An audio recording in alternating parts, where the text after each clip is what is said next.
yourself and put and what is it? Introduce and present. Go ahead. Sure, it'll be my pleasure. My name is, well, first of all, hello everybody. Hello. My name is Reverend Michael M. Smith. I'm starting to use the Reverend a little more. Yes. And it is an official title. But Michael M. Smith, I am a gospel recording artist based here in Hampton Roads in the 757. I've been in the 757 for a little over 20 years now, and have been making music here in the 757 for about 18 of those 20 years. I am the Minister of Worship and Arts, or what most people would call worship pastor, at Gethsemane Community Fellowship Baptist Church in Norfolk with Reverend Dr. Kirk T. Houston. I've been there for 16, 18 years, something like that. Been there a long time, and have been for nowadays. Yeah, fair true. Usually about 3, gotta go. Right. Well, he's been there a while too. He has. The church has been in existence for 32. We're celebrating our 32nd church anniversary in the month of September. And so I'm grateful to be there. It's a great church, and I get to serve there. And for the last 8 years, I've been doing mission work, serving in Ghana, working with a village school there, and definitely an underfunded school, and had no idea that it was actually a work that the Lord was calling me to do. And so I've been working with that school, and we've done tremendous things. And about 3 years ago, I realized the need to launch a foundation to kind of manage the work that I was doing in Ghana, and to help with the sponsoring of the work. So we birthed Higher Rise Foundation. I'm branding today. You see me? I'm branding today. I see. Okay. We birthed Higher Rise Foundation in 2022. And this foundation has been doing great work in Ghana. And we've got a vision to do even more work. And Kenneth, I got to tell you about this trip, man. Tell me. We'll get into it. You want me to go on into it, man? Go into it while you're here. So listen. Okay, so I was on the show with you. It was less than 5 years ago. Okay, but wait a minute, you went over there, and we've had 2 presidents since then. Stop it. I waited and I waited. Ladies and gentlemen, I text this man, and I got back, who is this? I said, he done changed. I'm wrong. I know him. I do all musicians like this. Don't worry about it. It's okay. So I had the privilege of being on the show with you right before we head to Ghana, and we had a list of things that we wanted to get done, and man, by the grace of God, we were able to get all of it done. We were able to take some wonderful resources to the school supplies that they needed. We took the resources with us to take care of the facility, and to be a huge blessing to the teachers. One of the things that they asked for, Kenneth, which is it was a surprise to me. They asked for clothes because they don't have the funds to buy a lot of professional attire. Okay. So they asked us to bring secondhand clothes for the teachers. And I put the word out, man, and we had an amazing response. We had 2 huge suitcases full of clothes for men and women. And we were able to go and be a tremendous blessing to the I wear a size no, that wouldn't be right. We ain't got nothing left. You ain't let me get it out. They I'm got giving you my size, man. It don't matter. They ain't got nothing for the ant size. They ain't got nothing left over for Jonathan, Jethro, or Jesus. All of it was given to the teachers. No, I just thought maybe you had a box somewhere you could slide it to me. No, no. It's gone. I had to act black. Okay, I'm sorry. I understand. We are us. We do that. Go ahead. So man. No. Wait a minute. Wait. So Now, are they? I'm asking because you would know. Sure. Are they aware of our styles here? I mean, do They they are ask for certain types of clothes or just take whatever? they are grateful. They were grateful for everything that was packed in those suitcases. No, Everything. no, no. What was packed? When you say secondhand, that could be So, some pretty good stuff. When you go to the thrift stores and stuff, you see some pretty good stuff in there. So, you what kind do. of stuff went over So there? we took and what we asked for, we let them know that this is for teachers. So we wanted as much as possible professional attire, work attire, work casual attire. So everything that was donated kind of fit in that category of business casual, casual attire, professional looking attire. So suits, dresses, skirts, um, I mean, just really great clothes. And somebody even sent Mm-hmm. children's clothes with Mm-hmm. us, which was actually needed um, Mm-hmm. because one of the teachers had recently had a baby girl, and she needed Mm-hmm. some shoes and some clothes. So everything landed. We had clothes that was way too big for some of the male teachers, but they Right. were really happy. They were like, "Oh no, we know people who sew for a living. It's no Right. problem. Right. We'll Right. get it altered." They Mm-hmm. were just Mm-hmm. so thrilled to receive those garments, man. And Mm-hmm. so that was it was just a great opportunity to be a blessing to them, to take supplies for the children, everything from books, notebooks, pencils, erasers, the whole kit and caboodle, man. It was awesome. Wow. And I tell you something that was heartbreaking and heart-wrenching for me while we were Mm-hmm. there.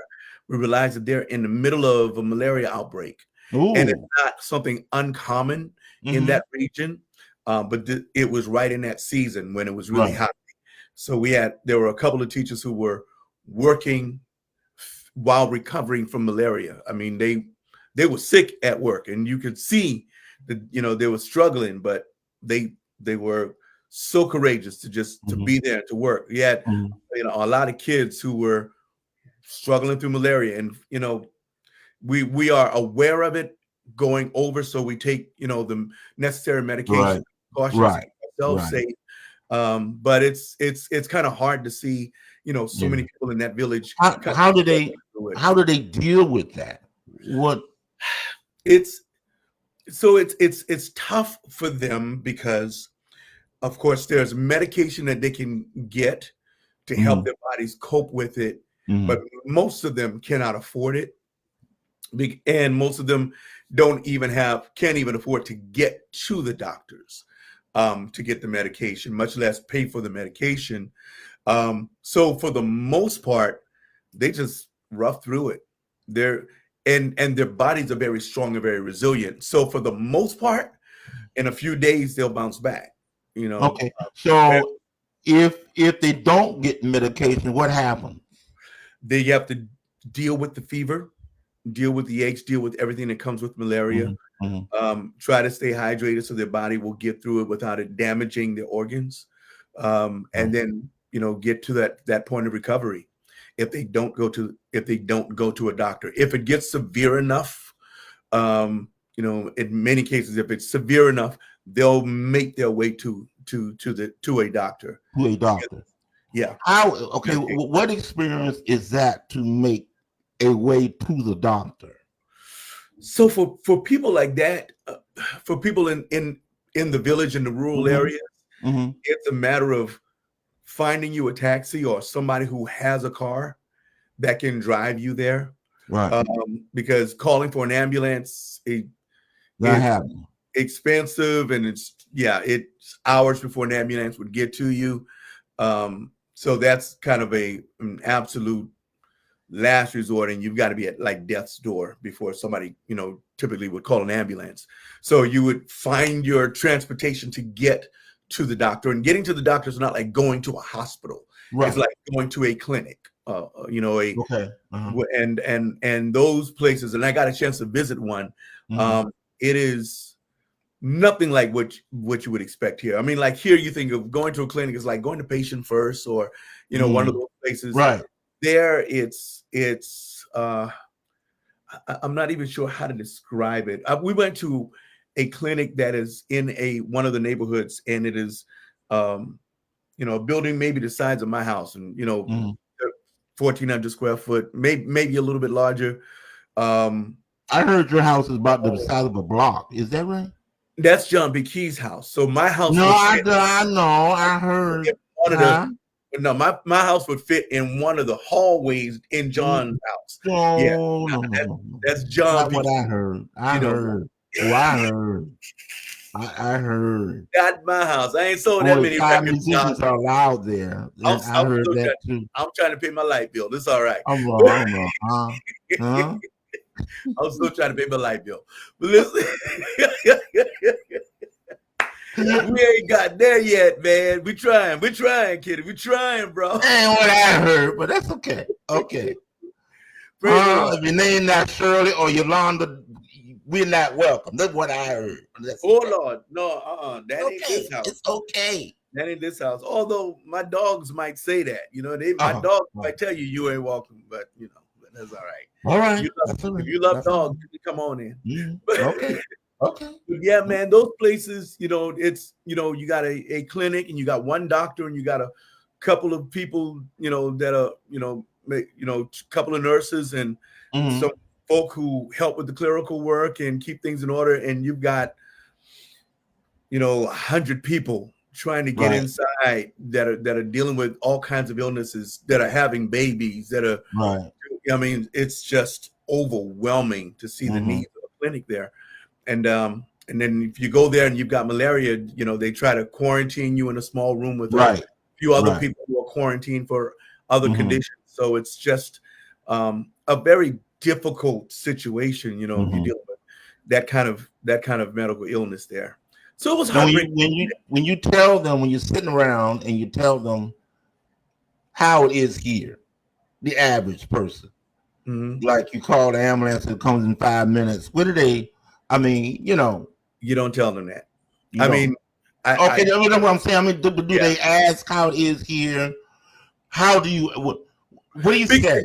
And I'll say a lot of them have heard the stories of America. They understand how much better things are here. One of the statements that one of my good friends over there often uses is this. He says, in America, the system works, and in Ghana, the system doesn't work. Okay. And what he's saying is that in America, you can get access to things that you're supposed to get access to. You can find the medications if you need it. You can purchase it. Over there, you can't even find it, or in many cases, or if you find the place that's supposed to have it, they don't have it. In America, when they paved the highways, the paved highway lasts for 5 years before they have to regrade it, and then they're just regrading it. Over there, they pave a highway, and in a year's time, you've got huge potholes in the highway. I'm not talking about New York City potholes. I'm talking about worse than that. I'm talking about where, in a little while, it don't even look like it's a paved highway anymore. It looks like a clay dirt road, because of how poorly the work is done. Because the government. Why is that? I got to ask you what people are thinking. Here's 2024. Here's the why. 2024. Why is that? I've asked that question of a good. I'm inquisitive, so I'm over there and I'm talking to, my the guy who's driving me around, anybody that's driving me in a taxi, all the people. What's going on here? Why is this happening? And here's what they've all explained to me very clearly: that in Ghana they deal with a lot of government corruption. Okay. Levels much worse than what we have here. So what is typical is a person gets in an office, in a political position of authority, highway commissioner or something of that sort. And then it's time for a highway to be paved. And they they send out for bids from different companies, but they hire their friend.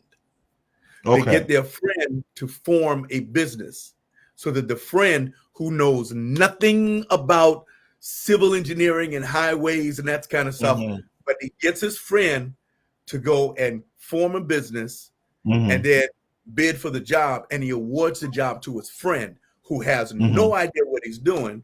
And his friend gets a bunch of people and puts them together to do this job, and they just do a horrible job, but he pays his friend all his good money.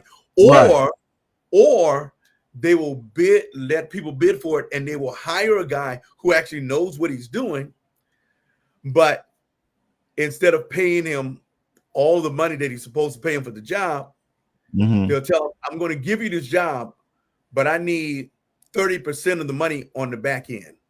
So I'm going to hire you to do the job, but you got to give me 30% of the money that you're going to get when I pay you. Right. So you pay the guy, say $100,000 to do a job that actually costs $100,000 to do. Right. And then you tell him, you got to give me $30,000 of that $100,000 back. So now the guy's left with $70,000 to do the job. And he's got all these people to pay, and he's got all this road to pave. And what do? Well, you take the material that you got and you stretch it. So what it's supposed to last can't last because you can't do the full job, because 30% of the money that you had to do the job with is gone. And so you get a highway that looks beautiful for about 9 months. And then all of a sudden you got potholes all the way through it. And this is kind of a repeated cycle in Ghana. Wow. And it's those kinds of systems. There are breakdowns in so many of the systems. And this is not a story that is exclusive to Ghana, but in a lot of the developing world, you hear these kinds of stories. Right. You know, you hear about things like this in places like India and South Africa and so many other countries. Yeah. But the thing is, though, my thing is, I've been hearing about developing world since I was a kid. So you go, well, I'll be 68 this year. The Lord says the same. Come on.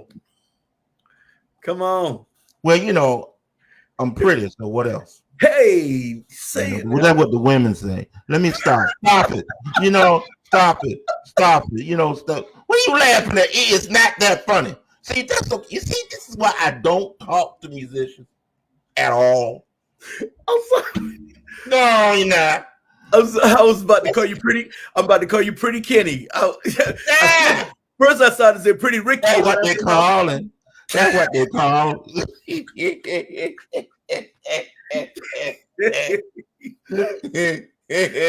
Go ahead on, sir. Pop your collar. I see you. Stop.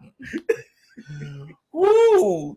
Lord. No, I'm just saying. It seems like, I mean, they're still developing, and it doesn't get better, and there's no government, there's no commission, there's no any oversight thing to stop it. That's what I'm saying. Yeah, and you know what? And this is what frustrates me and hurts me so much as an American, particularly as an African American. You see these struggles, and as you trace through how this level of corruption got started in nations like that, right? And you start seeing this pattern that this kind of stalled development, because like you said, it's a developing country, right? These countries that seem to have this stalled development where they can't seem to get over the hump, it's usually countries that were colonized. Okay. By the Europeans who came over there and took over the place, and then they released the colonization, set the people free, but left them with this kind of mentality where they're always looking for something. So they keep getting in bed with these countries and nations that keep robbing them on the back end. Right. You got nations that'll pour money into Ghana and steal it on the back end. And so it's horrible to see this kind of thing going on in the developing world, but it's so prevalent in so many nations. Yeah, and Ghana's just one of those nations that's struggling with this. You know, well, we've dealt with the cons. is there any light of hope there? Is there anything you see that tells you, in time, Yeah, this will grow? Do you see there that? is. There is. Every year that I go, every year I go, Hmm. I see progress. Okay. Even with all of the struggling, I see progress. I think I see the the cities modernizing more and more, highways widening. As rough as it is with the road projects, they are building roads, Okay. and some of them turn out to be solid roads. You know, and they are building more buildings. They're developing an infrastructure in the nation. Hmm. Electricity is now, when I first went there, the village where the school is, that village Hmm. had no electricity. That Hmm. village now has electricity. When we Okay. first went there, you had zero cell phone signal in that village. Hmm. Now you can get a little bit of cell phone signal in the village. I'm able Right. to stream Right. a little bit while I'm there. Upload, do a live stream so people can kind of see what's going on. So little by little, things are Hmm. getting better. I would love to see them, move much faster, Faster, but the progress is happening. Mhm. I see more and more buildings being built, more modern looking buildings Mhm. inside the urban city, like their capital city, Accra. Mhm. Um, it's some sections of it is really thriving, Mhm. and looking really really solid. Man, they're building more things that look like downtown Norfolk. I mean, there's sections of in Accra that looks like you're walking down downtown Norfolk, man. Okay.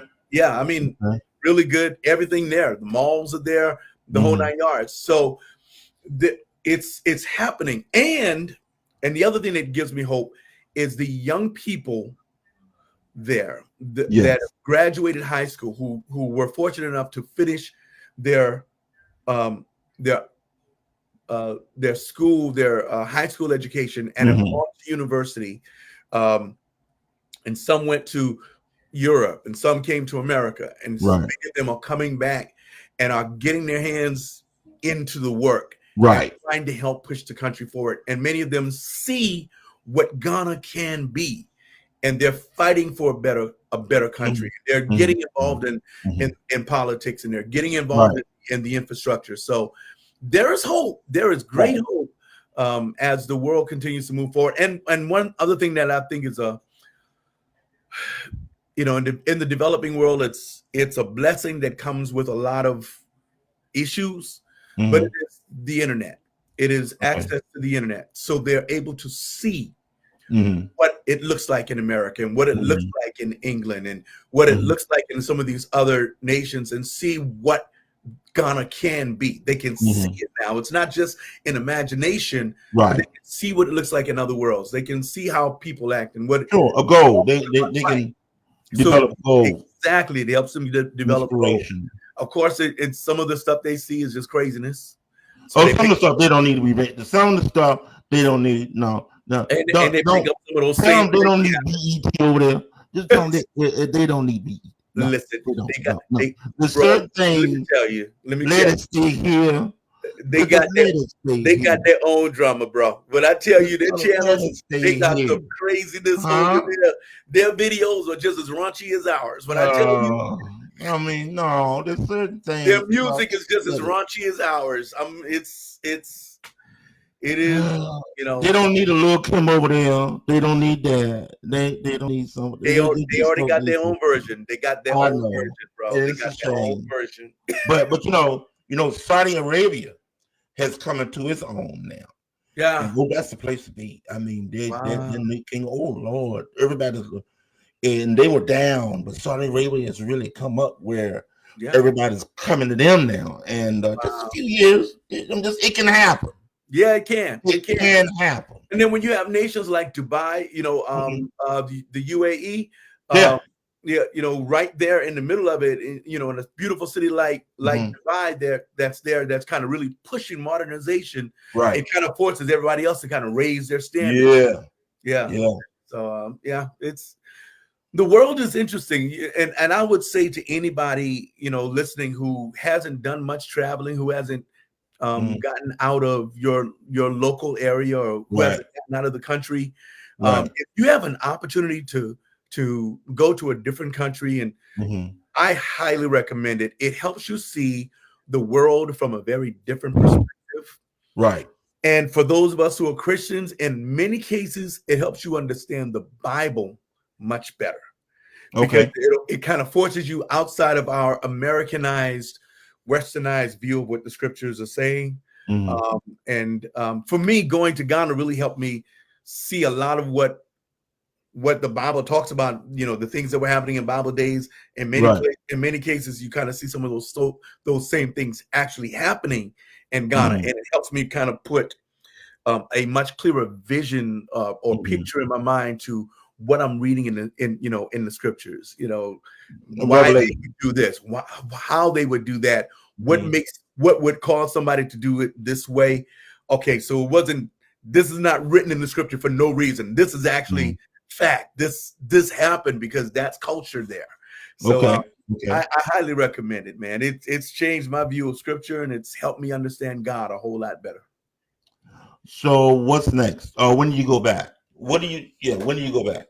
So let me answer both questions, the what's next and when I go back. So what's next is this. One of the things that we did while we were there, I got the chance, like I said, to visit a clinic and to visit a couple of other schools. Because what we want to do is expand the work that we're doing. That's on my heart. Higher Rise Foundation is not about just serving one school, but we want to duplicate the efforts that we had in that school. And so I got a chance to see a couple of other schools and connect with them. And we're going to adopt those schools and start working with those schools. Okay. So that we can kind of do the same thing with these schools that we did with the school at Nyamebeshwe Village. So the plan is to go back next year in July. I go in July every year. And the plan is to go next year in July again and expand the work and start working with these other schools. And over the next 11 months, as we prepare to go, we'll be doing fundraising and working on getting sourcing and sponsorships for these schools, so that when we go back, we go back ready to go to work. The thing with working overseas like that is you can't just send money and expect people to do things. You kind of need to go and get things done while you're there, so that you can put your eyes on it, make sure it's done up to standard, make sure that the funds are used for exactly what the funds are supposed to be used for.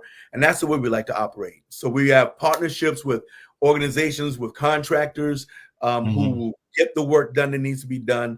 And we want to help raise these schools up to a much higher level. So that's what's next, and that's when the next trip is scheduled. And I expect that pretty soon, Kennedy, I'll probably wind up going more than once a year. Soon we'll probably be going a couple of times a year. And look, man, on the next trip, we got some folk that are looking to go. We're trying to do a pretty big mission trip. I'm looking for maybe 15 people who want to travel with us to Ghana. Let's go and let's make a difference. Okay. Yes, sir. You gonna take your musicians with you one year? Yeah, man. Come on, let's go. Oh, I ain't gonna take it. Let's go. Come on. Just know you're gonna have to do more than sing, though. You might have to pick up a hammer, but let's go. A hammer? Oh. Okay, now I try to ask questions that the public. Any pretty honeys over there? Any pretty honeys? You know what? Now, be careful how you answer this question. Listen, for the last couple of years, I got to take a beautiful honey over there with me. Who's that? That's my wife, man. I gave you the okay. Hey, glory. I see. Come on, thank you. Yes, sir. He is truly wonderful. Wasn't that a wise answer? Yes, it was. You got to go sleep around her. I know. I mean, it's pretty. I'm sure there's pretty women there and everything. Ghana's an amazing country, man. You see. You didn't answer my question. You see so much beauty everywhere you look, man. The trees, beauty everywhere. The buildings are beautiful. The trees are beautiful. The fruit, beautiful. I'm a single man. So, Oh, you're a single man. well, I'm a single Well, man. I was I'm married I'm for 20 I'm years. I'm So, I'm gonna answer your question like this. mm. You'll find plenty of people that would love to get married to come to America. No, we ain't doing that coming to America thing. No, no, no. That's all I can tell you. I just thought it was something to. Oh, I know that. Hey, that much I tell you. Okay, okay. You scamming now, but that's It, okay. anything else you're gonna have to find out on. But I will say this. I will say this. I'll say this. Yeah. I'll say this much. The beauty that you see in African American women Mm-hmm. came from African women. Oh my. Let that marinate. Okay. All Let right. that marinate. All right. Okay. I Yeah. hear that. Yes, sir. You take women with you there, right? Men and women. Yes. Okay. So how the culture is different there. How do the American women adjust there? Because Okay. that's a good question. How do they So fit in? yeah, there things are different, but Mhm. what I always do is make sure that prior to the trip I prep the team really well, let them know what to expect, what some of the significant differences are. Right. What we eat that's different. The way water is used different. How precious water is over there, quite different. The fact that you can't just drink the tap water, or Mhm. no, you don't do that over there. You don't drink tap water. No. Mm-mm. Okay. Yeah, you need to drink purified bottled water. Okay. There's plenty of it, so we always have access to it. Mm-hmm. But you just can't just drink water freely there. You don't do a whole bunch of drink. We get in the shower over here and and all this stuff. Right. You don't do that over there. Right. Yeah. Okay. But when it comes to using the bathrooms, stuff like that, there are places that have nice bathrooms in there, but most of the places don't have that. So you kind of prepare yourself when you're going on a trip. You use the bathroom at the place that has the nice bathrooms. Right. So that when you're on the road, you don't necessarily have to use the more rough bathroom. Right. Go before you go. Go before you go. Right.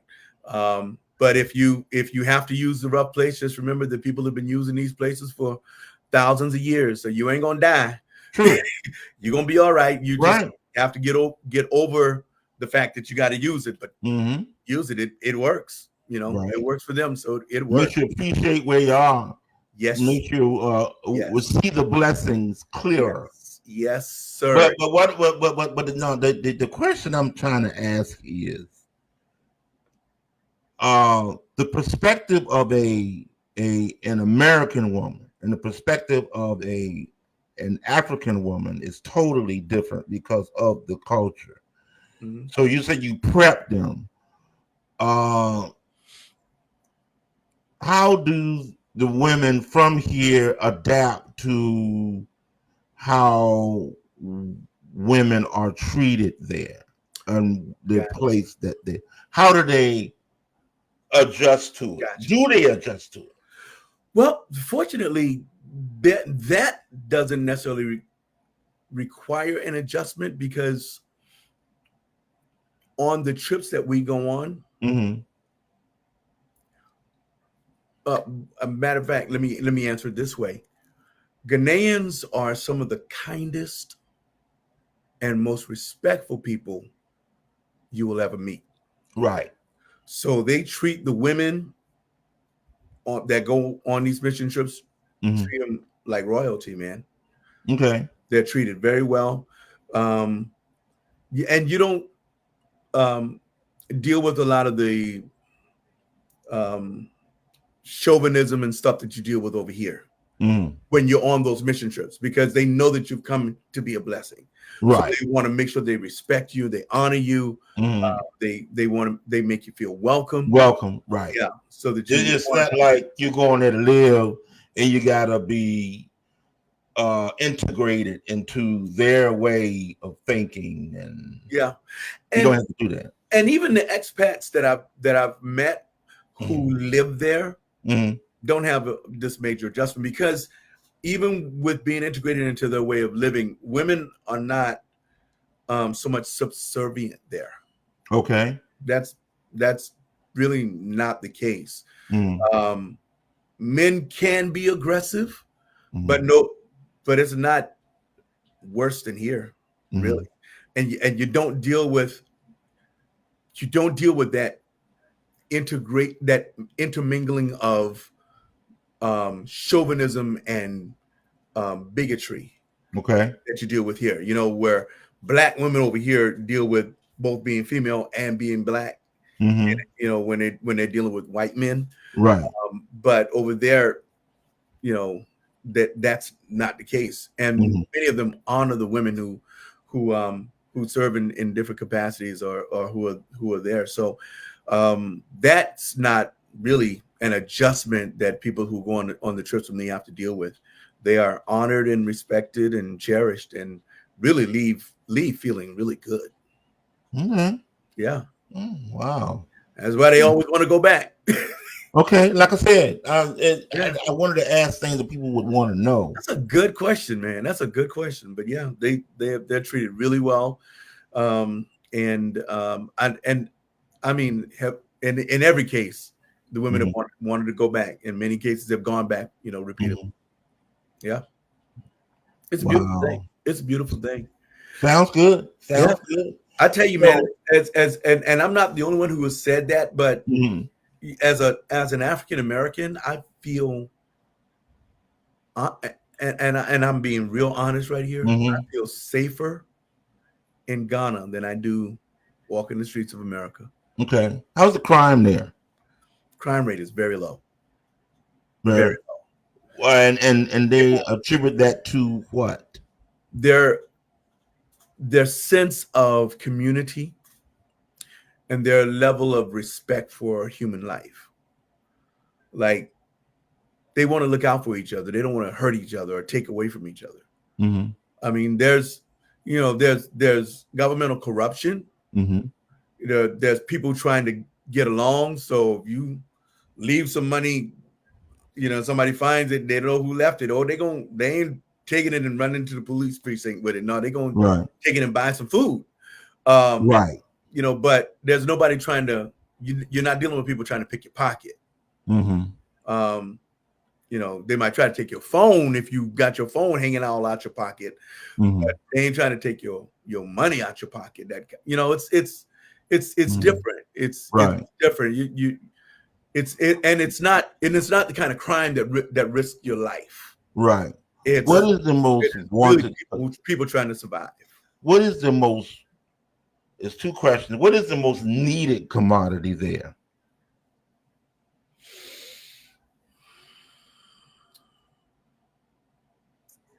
You know, I really want to say food, because that's the biggest need. I mean, everybody's just trying to feed themselves and feed their families. Right. Like, that's the biggest thing. The second, I would say, is housing. Okay. People just trying to pay, because the way the rent system works there, it's really rough. Right. You pay rent for the whole year up front. Right. Or do you? The whole year? For the whole year. Okay. And many places want the rent for 2 years. Oh my goodness. Up front. Before you move in. Okay. And then when that time is spanned, it's time for you to pay for another year or two. Oh my goodness. So that's a big chunk. And unfortunately, the salaries that they make is so small that it's so hard to pay for, you know, your living expenses, and then you try to pay for your utilities and try to have a phone, you know. So, you know, those are two huge things. The most needed. Now, the other question is, now that's what's most needed, but what is the most wanted thing there? Technology. Okay. They want a cell phone. They want a computer. They want a tablet. Everybody seems to want technology. And I get it because it gives them access to the world. Right. In many cases, it gives them the opportunity to use that device to make some money. So, and another major factor is that, you know how we use things like Apple Pay and Google Pay over here? Right. In Ghana, they do a lot with mobile money, where they use their phones to pay everything. So they do their financial tracking through their phones. I mean, it's kind of like Apple Pay on steroids. It is the way money moves in Ghana. Okay. Mobile money is a huge thing. And so having access to a smartphone is critical if you're going to be able to, buy stuff at the grocery store, what have you. They're slowly they're using less and less cash and a lot more mobile funds. Okay. So technology is, having access to a smartphone, big deal. Wow. Yes, sir. Man, you got your journalism hat on tonight. I see you answering them good questions. I like it. See there? Now see there? Now see, that's okay. It's a compliment. It's a compliment, bro. It's You're doing your big one. I like it. Well, I mean, you went there, you came back with a report, and forget it. I love it. Before I let you go, since you had to go there, don't let me go. I gotta hold on, Timmy. Don't let me go. I got a personal question now. What songs you teaching these days? I don't care.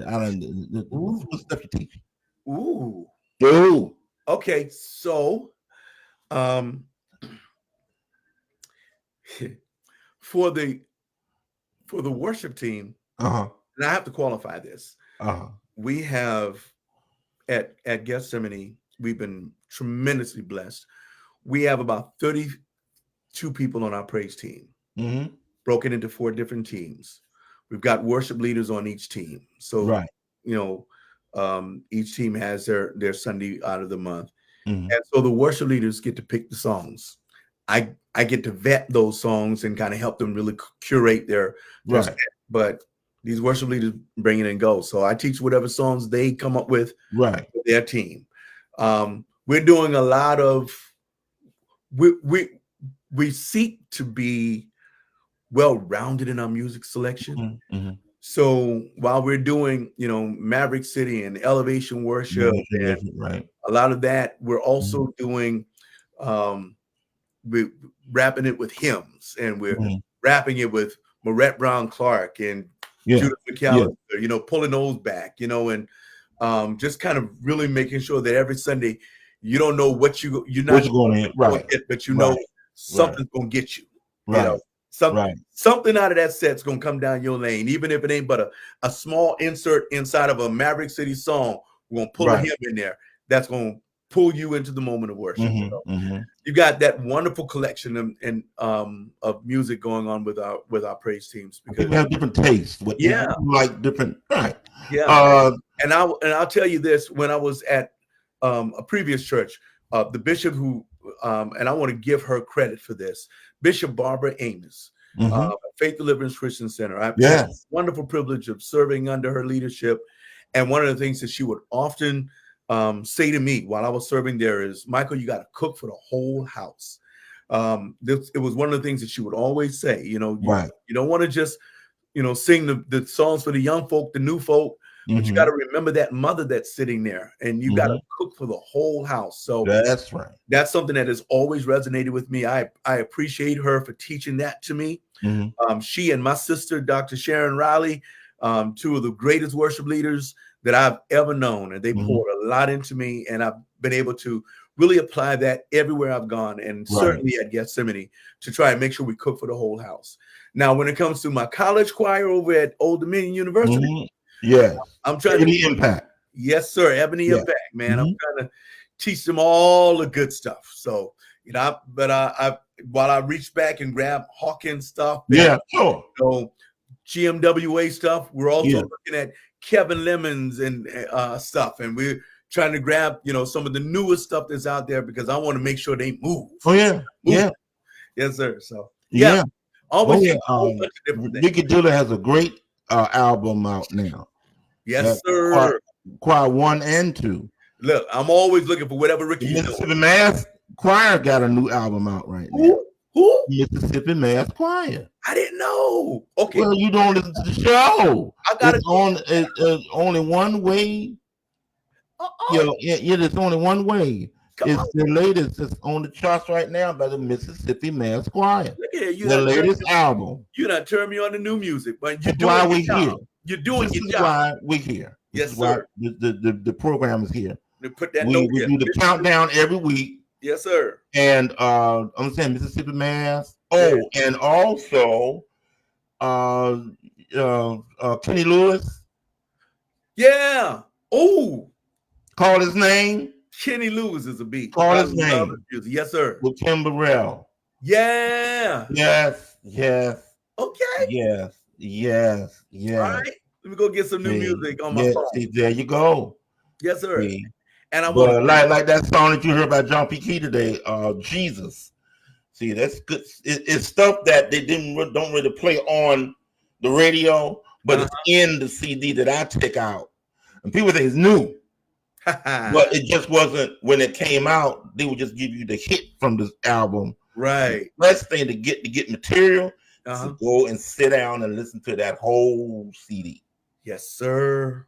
Huh? Yes, sir. Have you heard the new song by Will Smith? No. With Sunday worship. What you done? Where you see? I played all that today. You gotta listen to the show. I'm telling you, it's a new song that Will Smith has out. Sunday Morning Worship Choir sings it with him, and the artist called Friday. Okay. It's out. Let's go to YouTube and okay. Y'all hear my guy. He knows what he's talking about. Y'all hear him. He knows what he's talking about. He's over here schooling me about music on this beautiful Sunday evening. And see where I play, I play one of the churches is First Baptist Elm Avenue in Portsmouth. Yeah. We do a song of invitation. I don't mean come to Jesus. No. A song. We do songs of invitation. All right. Okay. And there are songs out there for that aren't long, or you fix it where you cut it. I'm just saying, yes. Got that logo. We offer Christ to you. Yeah. I'm just saying stuff like that. Yeah. Yeah. Yes, sir. So, okay. Yeah. Yes. God deserves that. I mean, you have songs of, and what it is, people don't understand that after all is said and done, after all the worship, after all the reading, after all the word, after all of this, the most important part of the service is when the doors of the church are open. Because if you don't do that, ain't no sense opening the door. Right. That's so true. Well said. Well said. Jesus stopped the course of salvation when he opened the door of the church on the cross. When he said to the one next to him. But day. People don't understand is that if somebody had ever overheard him down there and said, let me in too, he would have took him. Come on now. Watch out. So I'm telling you, find songs of invitation. Because you got some songs that'll make a person want to run down there. Yes, Lord. And say, I don't know what it is, but I want it. Yes, sir. Yes, sir. Time to step it up. You literally preaching to the choir right now. I know. I'm just saying. And if you want a list, every music I have thousands of songs, and they're all categorized into certain types, because you got senior choirs, you got mixed, you got youth choirs. I have hundreds of songs for youth choir, hundreds of songs all through the years I did this. Wow. All categorized. Wow. Songs of imitation. I have it. I'll send you a couple of them. I was about to say, if you act right. I was about to say, can I see your catalog? Because yes, you can. I'm always looking for music. Because see, 25 years ago, I said this is not working for me to sit here and go, what song is out? What? I want to be able to look at a list and go, which song? Not what, but which. That's good. Think about it. Yeah. You never run out of songs. Your only problem is to decide which one you got to sit there and put. I mean, nothing wrong with it, but to go from week to week, no, I didn't want to do that. I want it where I can go look at the choir that I got to go play for. Mm-hmm. Go to the category that you know what I mean. Yes, sir. And the voices. See, yeah. See what I'm saying? Yeah. And then you go from there because you got some choirs that fit in Chicago, that fit, Mississippi.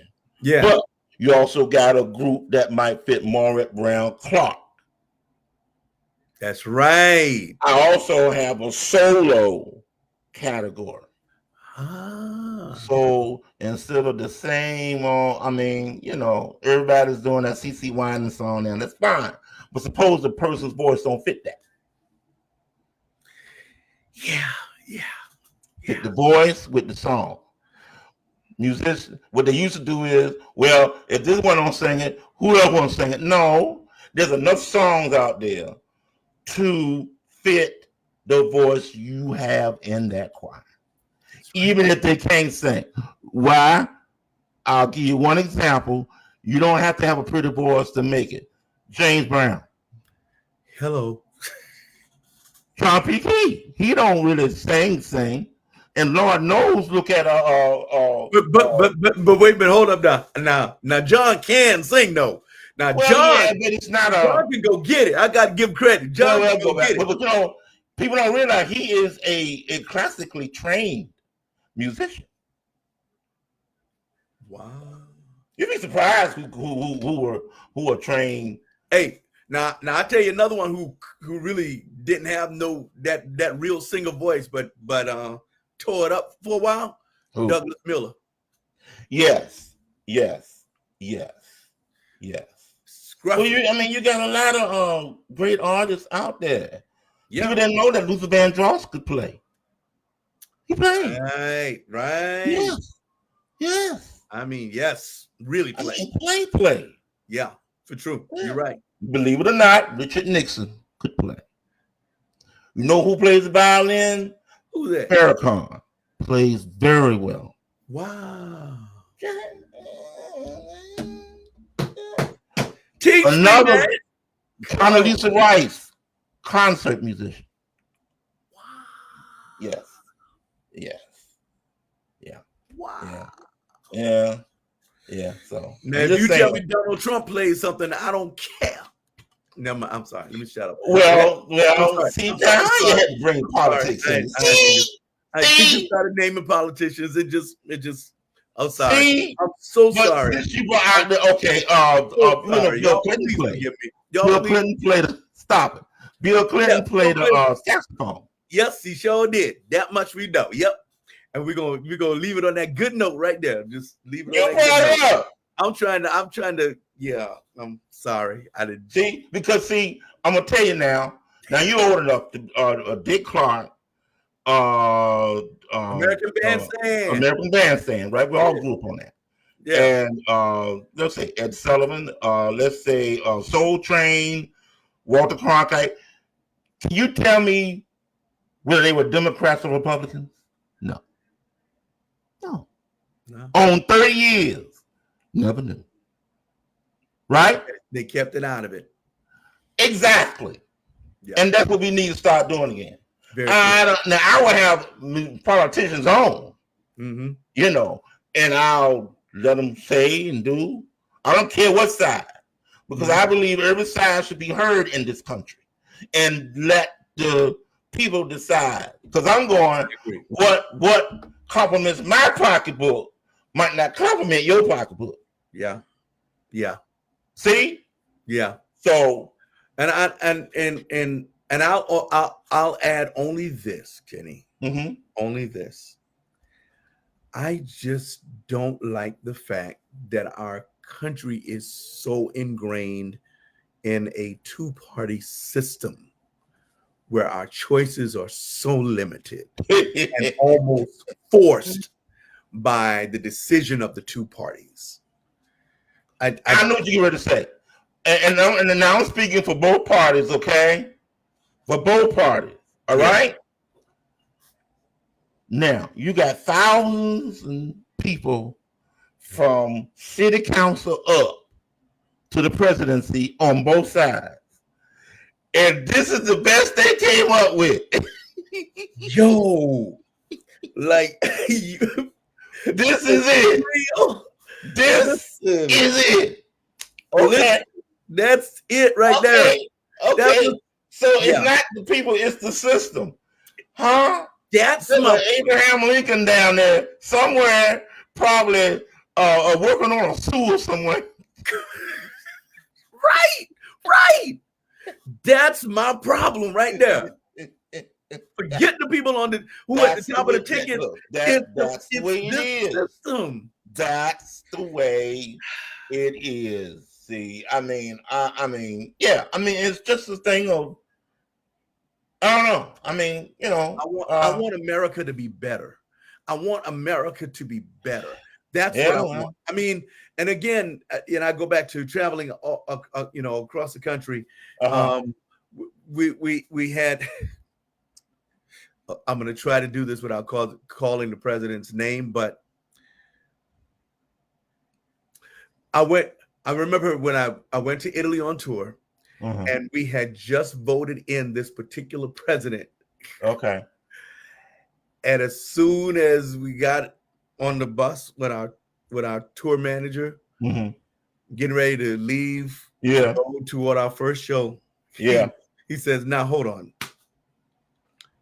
and he calls out the president's name, like, "Right, that's who y'all voted in." And all of us were kind of dumbfounded. It's like, how do you defend America's choice in a situation like that? And and this just on this trip, we're I'm going through in Ghana, and a couple of people asked me, "This is what America's choices are right now?" And this is, of course, prior to the Democratic, Party making their flip, but it's our system, man. I just wish, I hope that at some point America gets better at this. Yeah, it's not going to get better. Yeah. It's not, right? It can't. No, it can't. I'm going to tell you why it can't. Because of our Constitution. No, it's not a Constitution. It's none of that. Now, let's get this straight. Okay. Revelations cannot happen if it gets better. Hello. Okay. Look at all the hatred that's going toward Israel right now. Just hate. That is gonna get worse.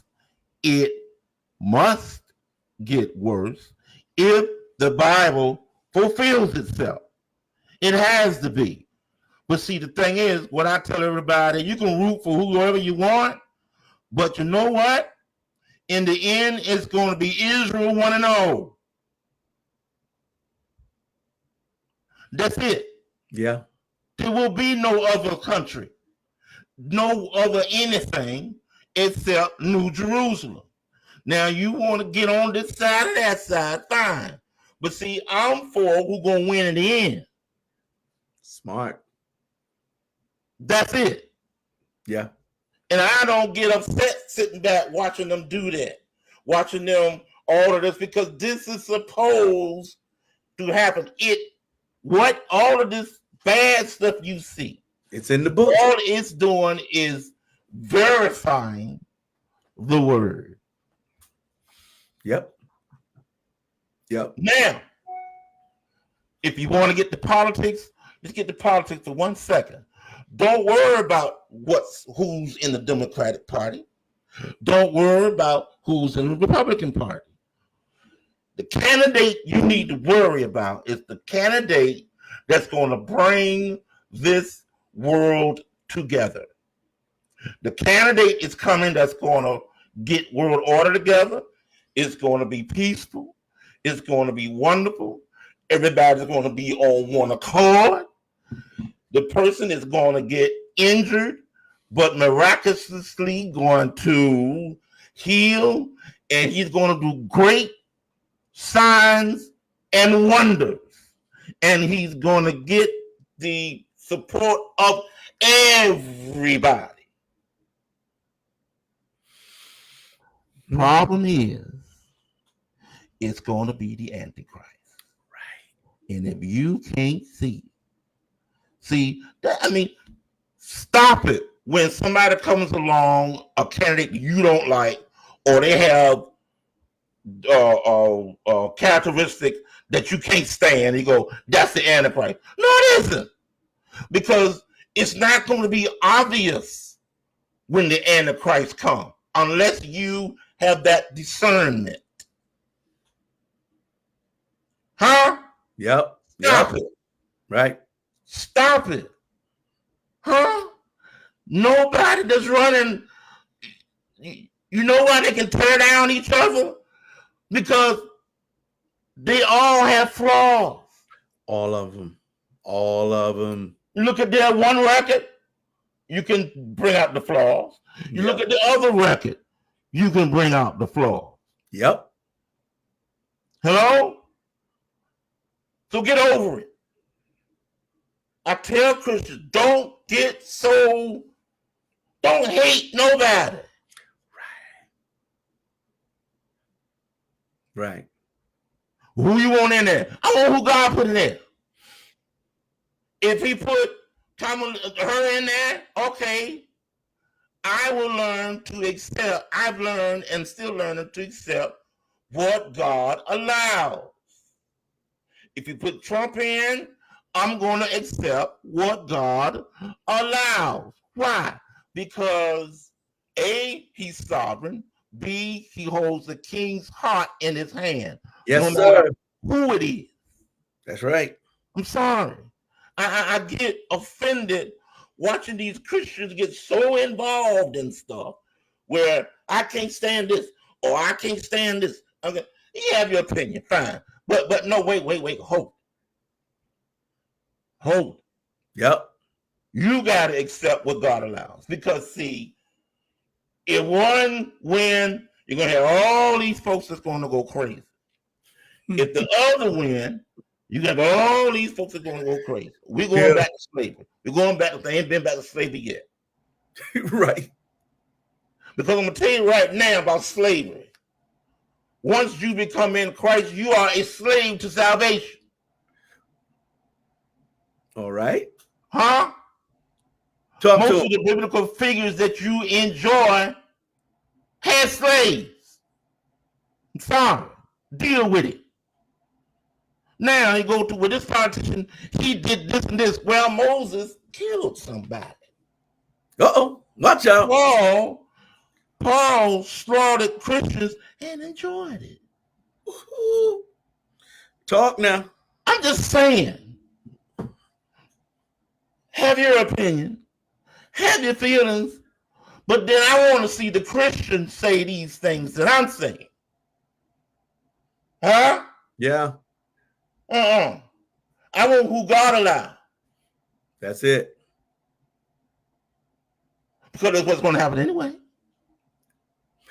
He's sovereign, like you said. Ultimately, God's in control. Right. Yeah. Right. I mean, make your choice. But neither one has a heaven or a hell to save you. That's right. Huh? Because whatever program they put in place, the next one's going to come along and take it.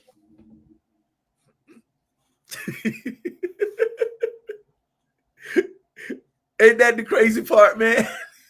Huh? That's so crazy. But even if somebody you don't like do something good, the other one gonna come in there and take it. It's crazy. So I don't. No. And what I don't like is that, unfortunately, in a lot of our political system, and then I'm gonna get off. I'm gonna be done. You brought it up. I'm gonna be done with it. What I hate the fact that for much of our political system, unfortunately, the parties are so busy fighting each other that they're not taking care of the American people. Nothing gets done. They're fighting for power when they get it. It ain't helping us. No, I mean, my thing is, I will say this. If the Democrat win the White House, they need to win the Senate and the House.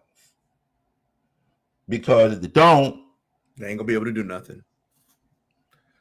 But right. But then how many times and Kenny, I'm gonna leave it alone. I said I'm gonna leave it alone, but I'm gonna say this and I'm done. How many times have we seen them in a situation where one party had control of all three, the White House, Senate, and the House? Right. Still didn't get anything done. I voted for both parties in my lifetime. The last one that had it where was Bill Clinton. He had Republican Congress. But the two, him and Newt Gingrich, came together when Bill Clinton was president. Mm-hmm. And they got some things done. And that has not happened since. So it can happen. And it did happen. Huh? Mm-hmm. They came and reasoned together. Work for the better of the country. And when Bill Clinton left, we were in a surplus. So it can happen. It sure can. And I'm speaking as a Democrat or Republican, because the two worked together.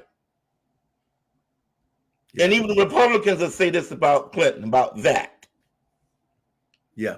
So I'm just saying, it can happen. You have to reason. I don't care who wins. It's the same thing you have to do in any other relationship. Yeah. You can't have one person's opinion dominate the whole thing. You got to work together.